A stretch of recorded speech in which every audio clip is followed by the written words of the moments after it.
Donald Trump is panicking after the New York Times just dropped an explosive bombshell exposing his desperate attempt to rig the 2026 midterms. According to this shocking new report, Trump tried to bully one of his own red states into changing its election, proving just how terrified he is of a blue wave next year. What was meant to tighten his grip on power has completely backfired, and now even Democrats are calling him out for trying to cheat his way through another election. So stick around to see how the New York Times just caught Trump red-handed, and don't forget to leave a like and subscribe for more. Now, Donald Trump has spent the past year pushing forward with all of the chaotic, destructive, and completely authoritarian ideas of Project 2025. And while so far he's been unchecked by the weak Republican Congress, it looks like the consequences of his assaults on our democracy are catching up with him so quickly that he's now begging states to try to save him. The first bad sign for Donald Trump has been his absolutely plummeting poll numbers. As of this Friday, The Economist polled Trump at a negative 18% nationwide, a terrible number for this time in his presidency. And if that wasn't embarrassing enough,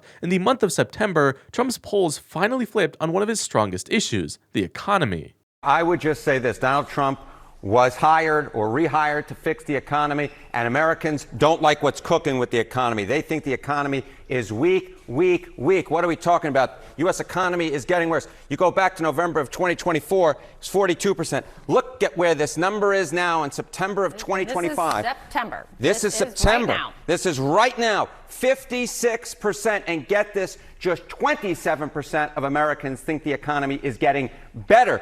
27 is much lower than 56. 56, the clear majority of Americans think the economy is getting worse. This is no bueno. And if watching his economic polling go down worries Trump, then what came next must have sent him absolutely spiraling. People, including Republicans, are now turning on Trump in droves over his occupation of American cities. Donald Trump campaigned on the economy and crime, and now no one trusts him to fix either. Yeah, it's a political loser, John. It's a political loser.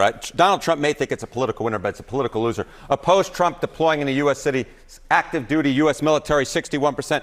The National Guard in particular, 58%. When you get 3 in 5 Americans agreeing on anything, you know if that is on the opposition side, it's a political loser. And among independents, who are, of course, that key block in the middle of the United States political electorate, we're talking about 2/3 of independents there and about who oppose the deployment of either active duty U.S. military or National Guard into U.S. cities. What are the questions that people are asking, or what are the issues they see with these deployments? Okay, look, I think it's that they don't buy Donald Trump's case for why these troops must go into the U.S. cities. So the New York Times essentially gave you a two-pronged little answer here, right? Trump may use the National Guard to intimidate rivals, or big city crime will spiral out of control if the troops don't go into cities. What you see here is the majority that takes the case is that Trump may use the National Guard to intimidate political rivals at 51%. Just 42% of Americans agree with the Donald Trump stance that, in fact, big city crime will spiral out of control if the National Guard doesn't go into U.S. cities. So essentially what we're seeing here is Donald Trump's making a case,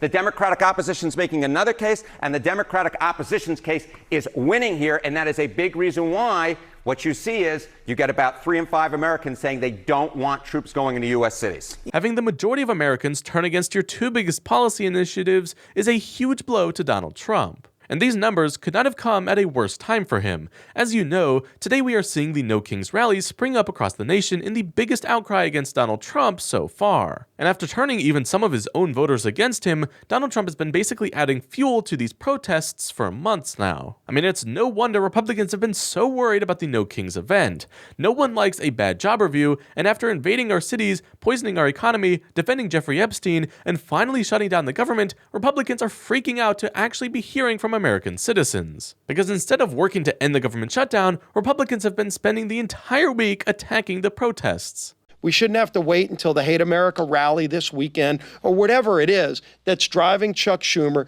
to keep this going on, this damage that's being inflicted. And now they're gearing up for their I Hate America rally this weekend. A rally where they'll cheer for chaos instead of country. He's doing it for himself. Can you make a 5-second prediction here for us? How long does this go on? I hope it ends soon. I don't think it will end before the Hate America rally on the mall on Saturday, where all the Marxists and Antifa people and all the people who hate Trump and hate America will be there. After that, though, I hope there's a couple of sensible Democrats who will come to their senses over in the Senate and vote the right way to do the right thing that they have always done every time in the past in their career. They need to do it now for the people, for the American people. Instead of ignoring the No Kings protest, which probably would have been the smart thing to do, Republicans have been trying to condemn it by calling the protesters Marxists and yelling about it every time it gets brought up. And if congressional Republicans are bad at keeping their cool, Donald Trump is the worst of the bunch, because just yesterday he was exposed by the New York Times for trying to help rig the 2026 midterms even further. Even though we still have more than a year to go and other Republican plans in motion, Trump seems to think that he needs as many safety nets as possible to save himself from a disastrous midterm. But let's back up a bit to this summer. After Texas and California started fighting about redistricting to get rid of Democrat and Republican seats, Donald Trump reached out to other Republican states and asked them to help rig the 2026 midterms by doing unprecedented mid-cycle redistricting. Now, I'm sure you all remember hearing about this story, but what didn't make major headlines is that apparently several Republican states across the Midwest have been quietly ignoring Donald Trump. A lot of Republicans are happy to watch Trump sow chaos in Washington, but they don't want to see his extremism come to their home states. And Friday morning, Donald Trump decided to try to pressure one of these states into forcing through redistricting that they are not on board with. In a bombshell New York Times article from Friday, Donald Trump interrupted Republican senators during a party meeting in the state of Indiana to try to pressure them into forcing through a redistricting bill that would get rid of the state's only 2 Democratic seats in Congress. This phone call was on Friday morning, and what was even more shocking is that apparently J.D. Vance has been quietly traveling to Indiana to try to find ways to force the state to obey the president. The White House is literally running a pressure campaign on a state that voted for Trump just to pass through redistricting as soon as possible, and they would not be doing this if they were not terrified of how bad the midterms could turn out. Now, unfortunately, we do not have a recording of this phone call or what Trump may have discussed with the state senators, but despite knowing what kind of threats he was making, there is someone close to the redistricting fight in this state that has been calling out this blatantly corrupt move by Donald Trump. Hey, it's Pete. We have learned of important news in the redistricting fight. For months now, Donald Trump and J.D. Vance have been pressuring Indiana to redraw its maps to give them a further unfair advantage in the midterm elections for control of Congress. But so far, even in deep red Indiana, even where there is a Republican supermajority in the legislature, they haven't done it. And I think the reason they haven't done it is that they are ashamed of what Donald Trump and J.D. Vance are asking them to do. I was there a few weeks ago, rallied with hundreds of Hoosiers in the State House, standing up to demand that the voters not be cut out of the political process through extreme gerrymandering. And this has clearly become such a problem for Indiana Republicans and such a problem for the White House that J.D. Vance has to personally go there to try to get them to do something that they know deep down is wrong.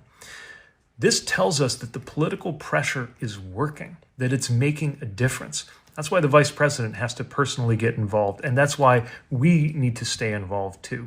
It is not too late to stop this extreme plan from taking effect.